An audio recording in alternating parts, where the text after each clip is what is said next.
What's going on, everybody? Just wanted to come in and give a little update. I've gotten some knives in the past couple weeks, and only two of them were letdowns, but we'll get to that. If you guys have seen the channel, you know that there's three things that I love. One is old timer knives. One is the 18 pattern Case Stockman. And the other thing is carbon steel. So with that in mind, I guess we'll start here. Picked up this old timer, beautiful shape. It's a 7OT. I mean, beautiful, beautiful knife. I think I might have been the only bidder on it, and I got it for insanely cheap.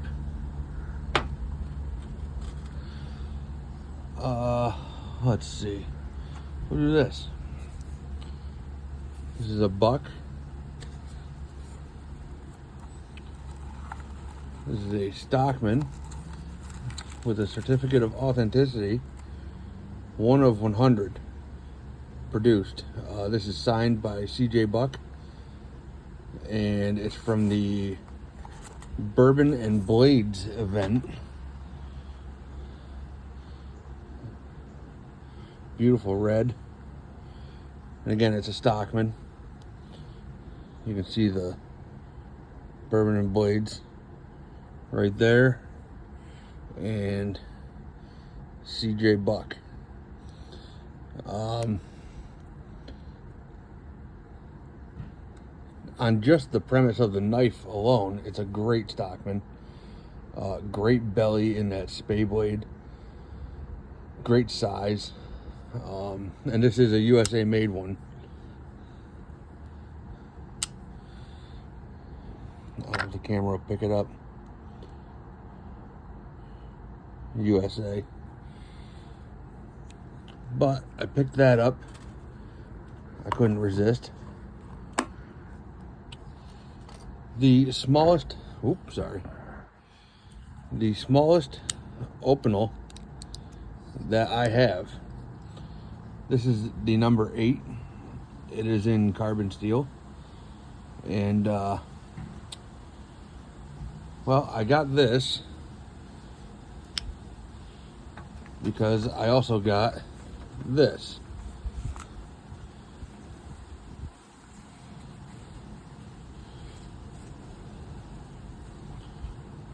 It's a fork and a spoon that I haven't done this yet. So you apparently put it in there, and then you rotate your lock, and now you got a fork. There's a spoon. Pretty cool. I'll have to try it out. But the only problem I see is you can't use the fork and the knife at the same time. So I don't know, that'll be interesting. Yeah, something like that. Close enough.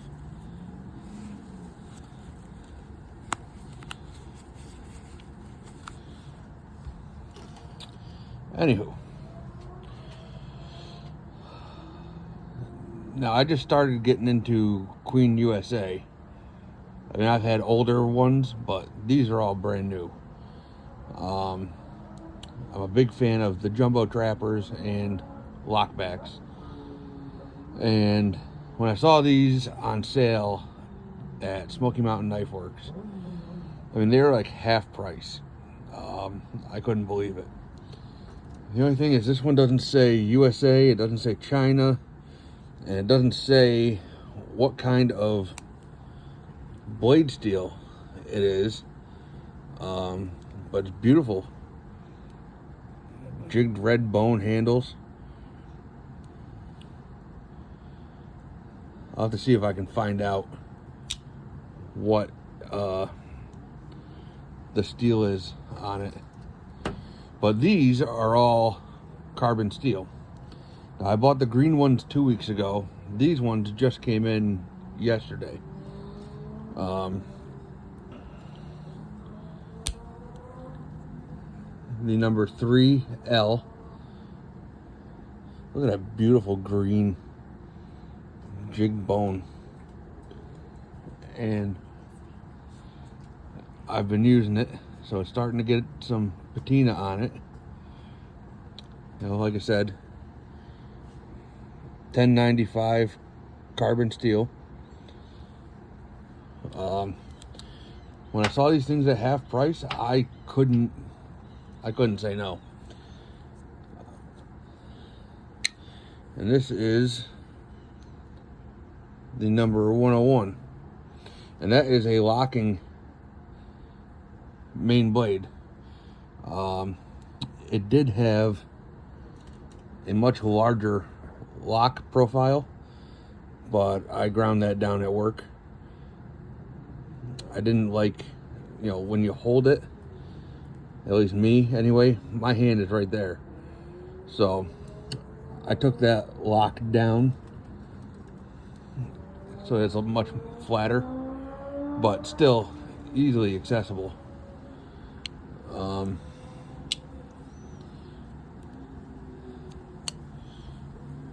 then you got that big spade blade.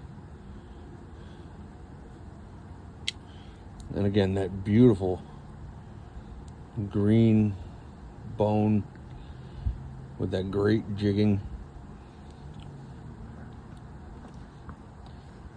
So I think what I'm going to do is these are going to be, you know, part of my EDC rotation.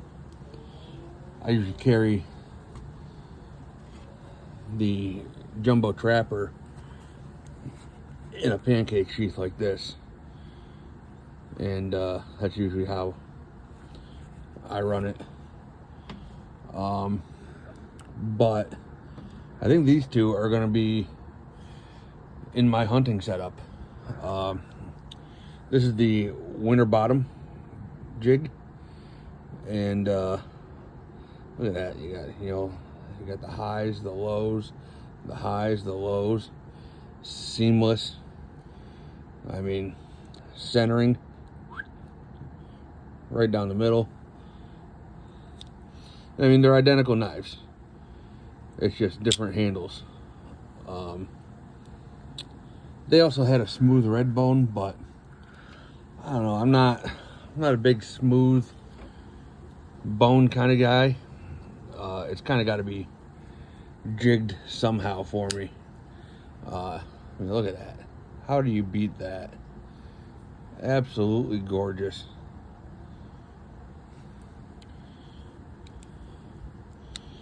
So those are the new Queen knives. Let's see. Everybody knows that I collect the 18 pattern Stockman from Case. And when I saw this one, I had to have it because I thought these were cool for a very long time. This is the tree rings pattern. It's got a little like corrosion spot on the bolster there, but I don't know if you can see it. Number 492. So I don't know how many they made of these, but this one doesn't look like it's ever been really carried. It definitely hasn't been sharpened. Really cool handles that they put on them. And this is one of the disappointments that I got. I mean, not because there's anything wrong with it. It's just I was told that this was an 89, which I've been chasing birth year knives, but it's a 88. Nothing wrong with it, you know. Texas Jack, great little knife, great shape for the age. You know, the Delrin's got to be cleaned up some, but I was expecting an 89, and I got an 88. So then I had to go find a birth year knife, and this is it. 1989 case, small Coke bottle, or small swell center. Great shape, beautiful little knife. This thing's a dandy to carry, like in the watch pocket. Absolutely love it.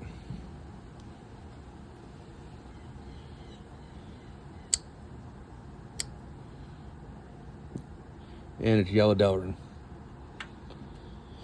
And speaking of yellow Delrin, I had to buy my first ever sow belly. Never owned a case sow belly, but I decided to pick one up. This one is in carbon steel. You can see I've been doing quite a bit of food prep with it, and I like it. It feels good in the hand. The blades are bigger than the 18, but they're smaller than a 75 pattern Stockman, so it's a nice in-between size. And you know, it's in carbon steel. I just had to get it.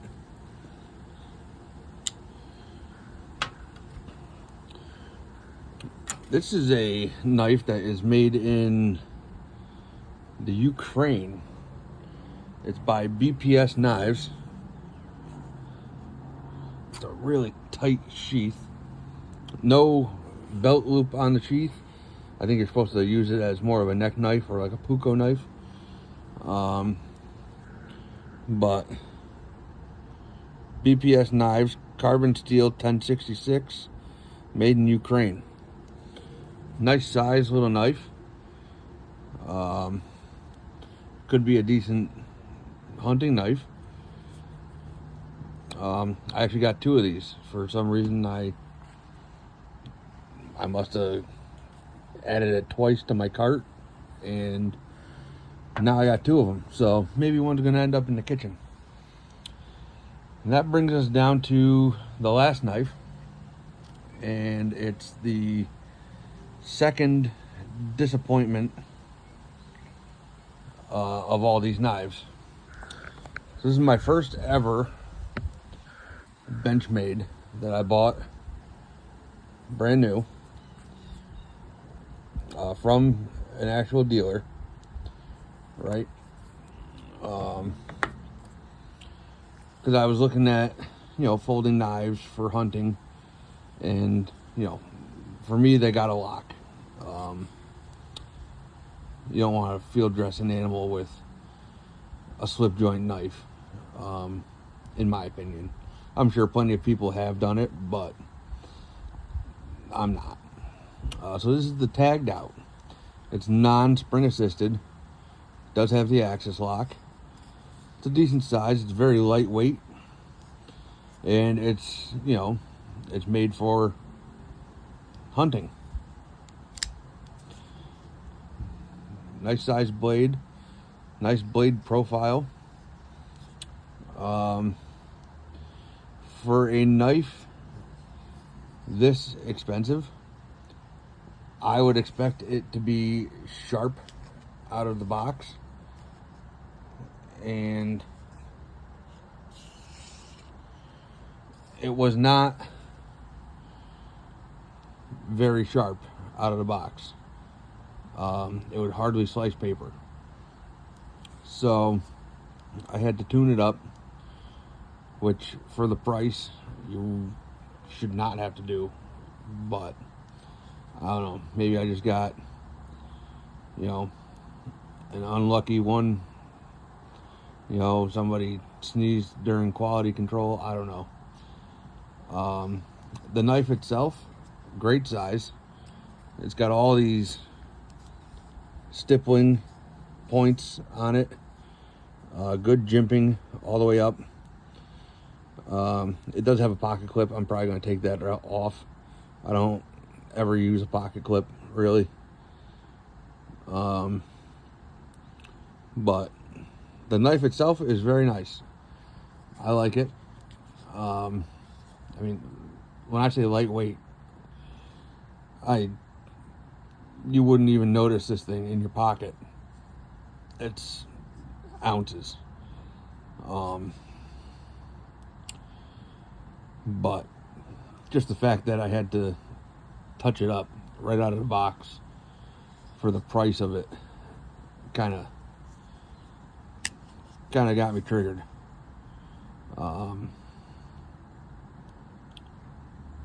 know a lot of people that, you know, they swear by Benchmade. They say Benchmade's the best knife out there. I mean, again, maybe I just got a bad one or one that got overlooked. I don't know. But I do like it.